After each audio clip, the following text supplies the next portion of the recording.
नमस्कार, MG TV में आपका स्वागत है। मैं हूं रंजीत छाबड़ा। आइए चलते खबरों की ओर।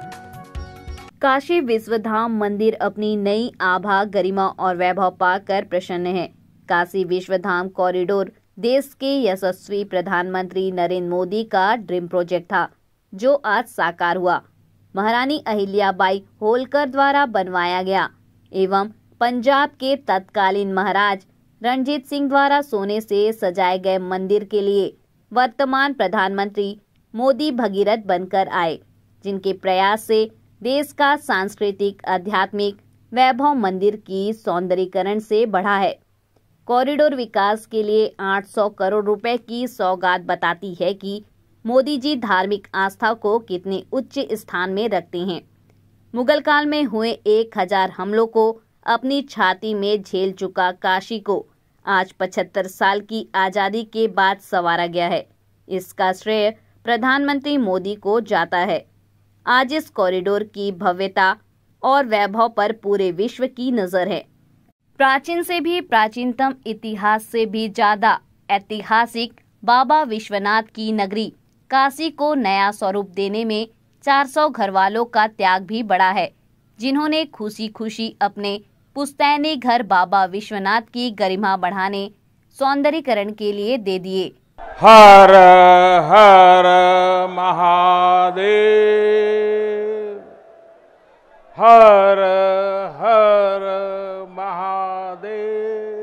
गंगा तरंग रमणीय जटा कलापम, गौरी निरंतर विभूषित वाम भागम, नारायण प्रिय मनंग मदापहारम, वाराणसी पुरपतिम भज विश्वनाथम।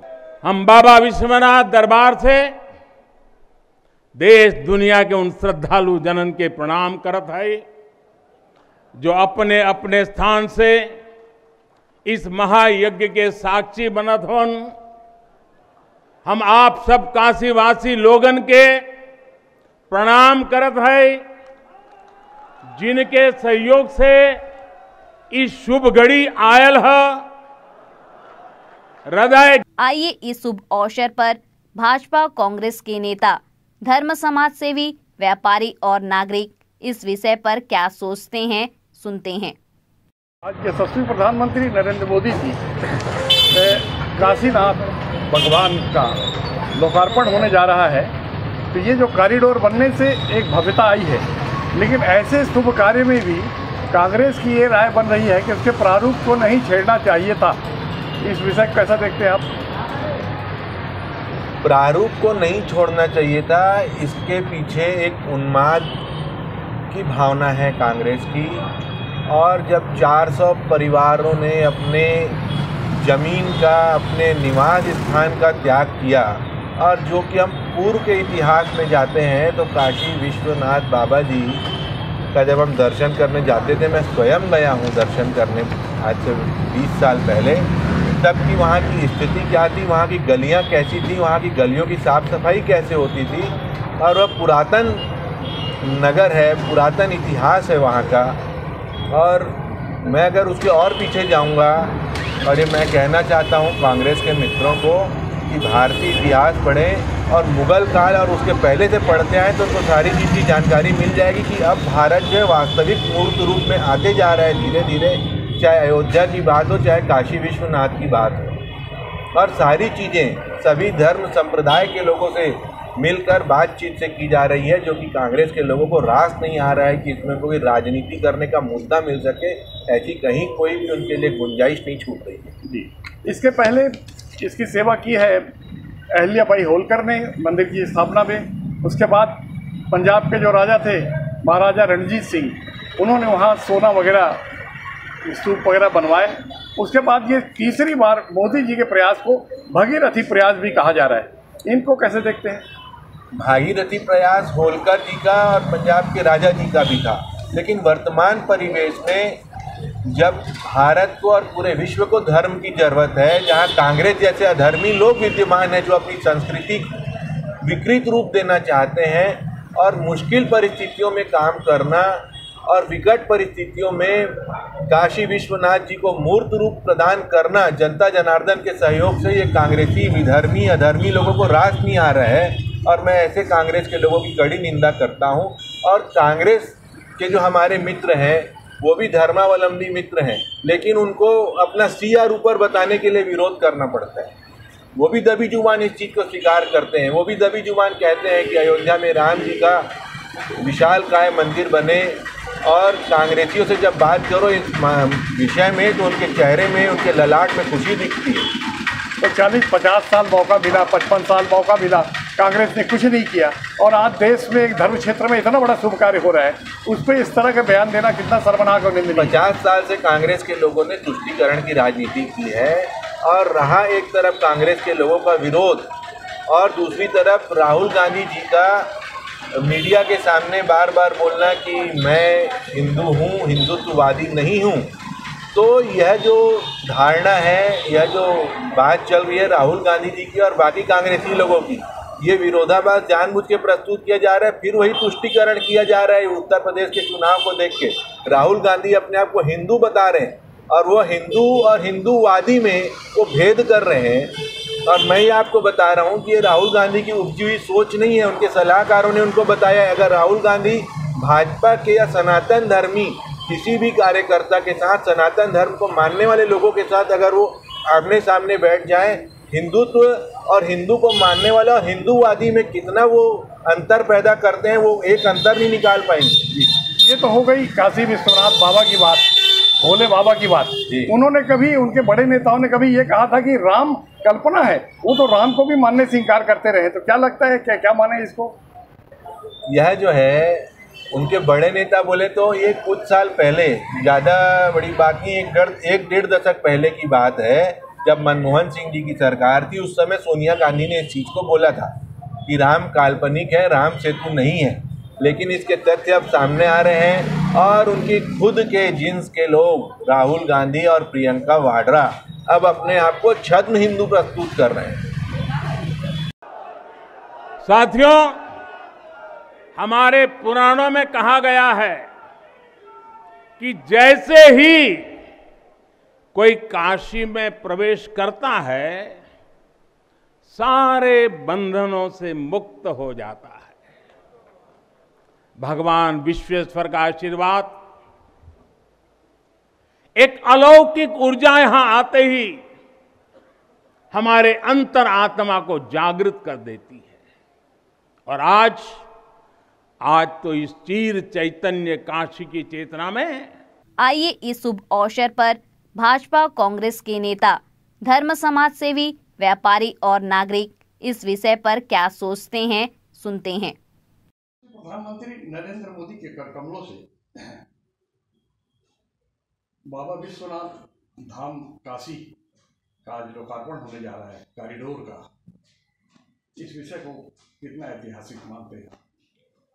देखिए, देश के प्रधानमंत्री जी इस विषय को बहुत गंभीरता से लिए हैं। तब आप देखिए कि काशी विश्वनाथ का पूरा स्वरूप बदल रहा है।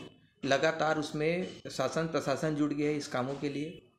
और देश में इसको कई लोग सोचते होंगे कि हिंदू के हिसाब से देखा जाता है, जबकि ऐसा कोई विषय नहीं है।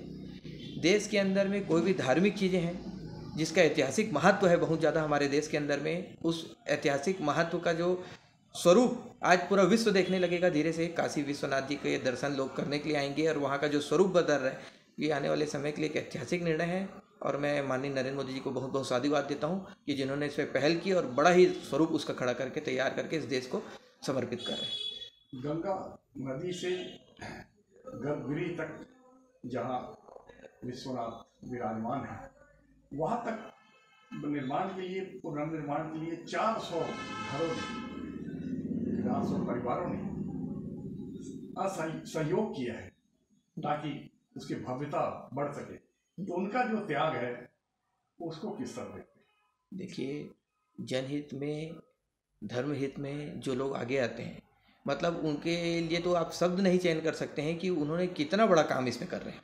आने वाले समय में उस काशी विश्वनाथ का जो भी स्वरूप तैयार होगा, जिसमें वो 400 लोगों ने अपना बलिदान दिया, अपना जो त्याग दिया है, वो अभूतपूर्व, आजीवन उसको भूलने योग्य चीज़ें नहीं हैं। जितने भी उनके लिए साधुवाद किया जाए वो कम होगा।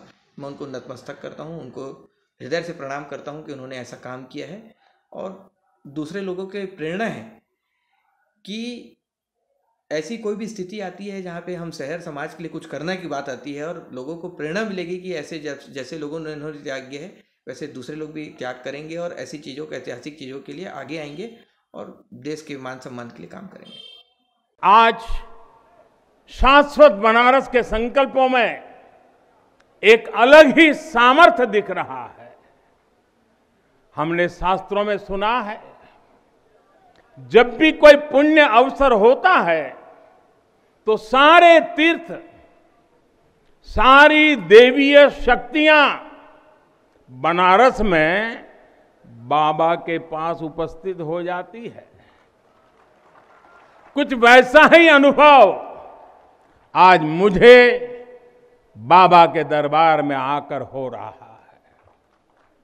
ऐसा लग रहा है कि हमारा पूरा चेतन ब्रह्मांड इससे जुड़। आइए इस शुभ अवसर पर भाजपा कांग्रेस के नेता, धर्म समाज सेवी, व्यापारी और नागरिक इस विषय पर क्या सोचते हैं, सुनते हैं। काशी विश्वधाम कॉरिडोर का लोकार्पण देश की यशस्वी प्रधानमंत्री नरेंद्र मोदी के कर कमलों से संपन्न हुआ है। ये 75 सालों के बाद, देश की आज़ादी के बाद इसका इतना सौंदर्यीकरण, उसका इतना आकर्षण और पूरे विश्व के लिए कितनी बड़ी धरोहर सिद्ध होने वाला है। काशी विश्वनाथ 12 ज्योतिर्लिंग है और काशी को बाबा की सजीव स्थली कहा जाता है। उसके त्रिशूल की नोक पे बाबा और अन्नपूर्णा माता की छत्र छाया में काशी नगरी अपने दिव्य और गौरवान्वित स्वरूप में सदा से सृष्टि पे है और सृष्टि की सबसे प्राचीन नगरी भी काशी ही है। मुझे 8 से 10 बार काशी विश्वनाथ बाबा के दर्शन का सौभाग्य प्राप्त हुआ है।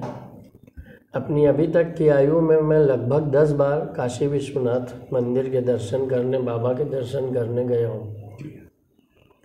वहाँ मान्यता है कि दशाश्वमेध घाट पर स्नान करने से वहाँ के जल को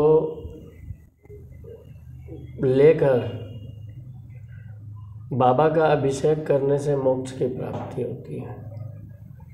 सुविधा के दृष्टिकोण से और वैभव और संपन्नता के दृष्टिकोण से जो 800 करोड़ रुपए की लागत से लगभग काशी विश्वनाथ कॉरिडोर का निर्माण हुआ है, उस निर्माण से श्रद्धालुगण जो जाते हैं दशाश्वमेध घाट से जल भर के सीधे मंदिर तक पहुंच जाएंगे। पहले क्या होता था, वहाँ दशाश्वमेध घाट तक जाने के लिए वो पतली पतली गलियों से मुख्य मार्ग तक आना पड़ता था। वहाँ क्राउड हो जाता था, बहुत श्रद्धालुओं का रश रहता था, तो बहुत समय भी लगता था, लाइन भी लगती थी। अब वो स्थिति नहीं होगी, पर अगर इसके निर्माण की रूपरेखा और संरचना, पुनर्निर्माण की जगत गुरु शंकराचार्य महाभाग, चारों पीठ के वैष्णवाचार्य महाभाग, निम्बकाचार्य महाभाग, रामानंदाचार्य महाभाग, रामानुजाचार्य महाभाग, ये जो 5 मान्य परंपराएं हैं जिसके शीर्ष गुरु तो शंकराचार्य महाभाग होते हैं, उनसे शास्त्र सम्मत विधा से, वेद और स्मृति की विधा से अगर उसका जीर्णोद्धार होता तो इसकी दिव्यता और भव्यता सोने में सुगंध का काम करती। पर यह दुख का विषय है और भारत के विकास को क्रियान्वयन करने की जो क्रिया है, जो विधा है, वो शास्त्र सम्मत ना होने का एक मन में मलाल भी रहता है। अगर श्रद्धालु की श्रद्धा है, श्रद्धालु की भक्ति है, तो उसको सुविधा तो मिल रही है, पर मान्य पौराणिक जितने भी वहाँ पर प्रतिष्ठित देव थे, उनके विग्रह को शास्त्र सम्मत विधा से अगर वहाँ से नए स्थान पर पुनः प्रतिष्ठित करते तो इससे भी ज़्यादा अच्छा काम होता है। और ये लोकार्पण का काम धर्माचार्यों का काम होता है, ना कि किसी राजनेता का काम होता है। मूर्ति का लोकार्पण नहीं होता कभी।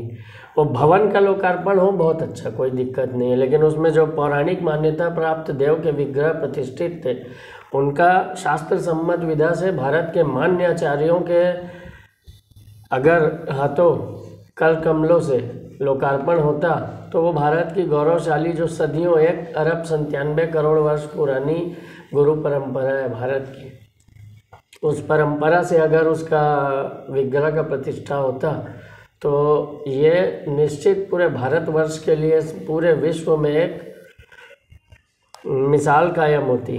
भारत का शासन तंत्र चलना ऐसा चाहिए कि वो धर्म नियंत्रित हो, पक्षपात विहीन हो, शोषण विनिर्मुक्त हो, सर्वहितप्रद हो और सनातन शास्त्र सम्मत विधा से हो। असली वास्तविकता ये है कि जिस जगह पे पुराना ज्योतिर्लिंग प्रतिष्ठित था उस जगह को 1669 में एक विदेशी आक्रांता ने, जिसका नाम औरंगजेब है, जो मंदिरों को तोड़ने का कृत्य भारत में किया है, उसने उस मंदिर को तोड़ा था। और जिस जगह पे ज्योतिर्लिंग के शिव जी प्रतिष्ठित थे वहाँ अभी ज्ञानव्यापी मस्जिद है। मैं खुद अपने किसी दूसरे के बात को तो छोड़िए, ये जो पुराना मंदिर बना था ना जहाँ पर शिव जी का मंदिर होता है उसका सम्मुख मुख करके सामने में नंदी बाबा विराजमान होते हैं। नंदी बाबा जहाँ विराजमान है उसके सामने दीवार उठी हुई है और दीवार के पीछे में ज्ञानव्यापी मस्जिद है। ये तो ऐतिहासिक अहिल्याबाई होलकर ने उसको पुनः मंदिर का जीर्णोद्धार कराया था और उस परिसर के आधे से अधिक भाग में पुनः बाबा का मंदिर प्रतिष्ठित हुआ था। तो भारत को केवल एक काशी विश्वनाथ मंदिर के कॉरिडोर से नहीं, भारत की गौरवशाली परंपरा को जितनी जगहों पर, चाहे वो उत्तर भारत हो, पश्चिम भारत हो, दक्षिण भारत हो, पूर्व के कुछ हिस्से हो, जहाँ पर भी भारत के प्रतिष्ठित देव विग्रह के तीर्थ स्थलों को खंडित करके विदेशी आक्रांताओं ने तोड़ा है, उस जगह पर पुनः मंदिर प्रतिष्ठित होना ही चाहिए। तो ये अभी जो विवाद एक नया आया है, जैसा कि आपने कहा कि जलार्पण से मोक्ष की प्राप्ति का केंद्र भी है और ब्रह्मांड का केंद्र भी बताते हैं कि काशी है।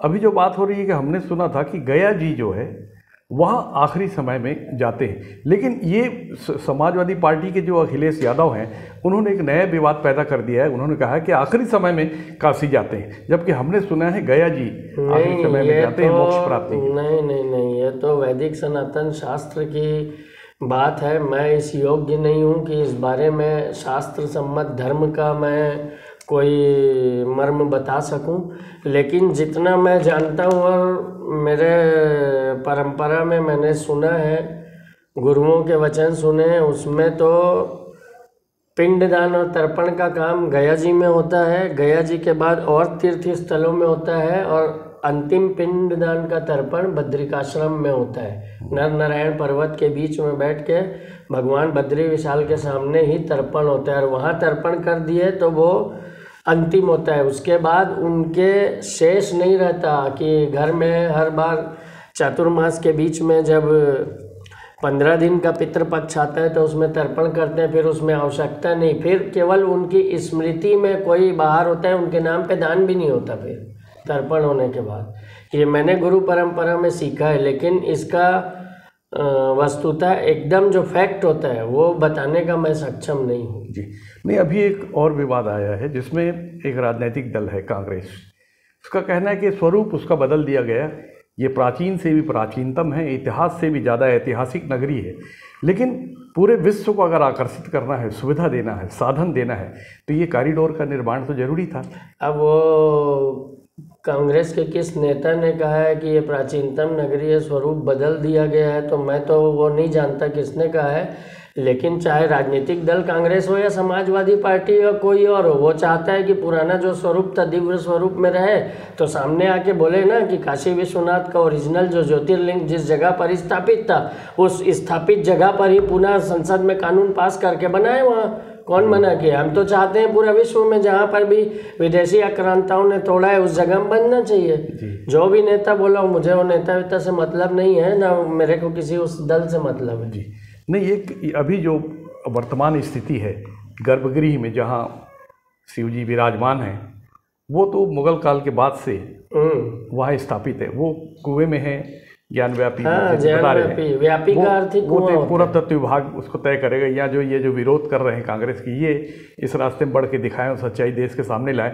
एक नया विवाद और यहाँ पैदा हो गया है जिसमें राहुल कहते हैं कि मैं हिंदू हूँ लेकिन हिंदुत्ववादी नहीं हूँ। आपको क्या इस पे समझ आता है?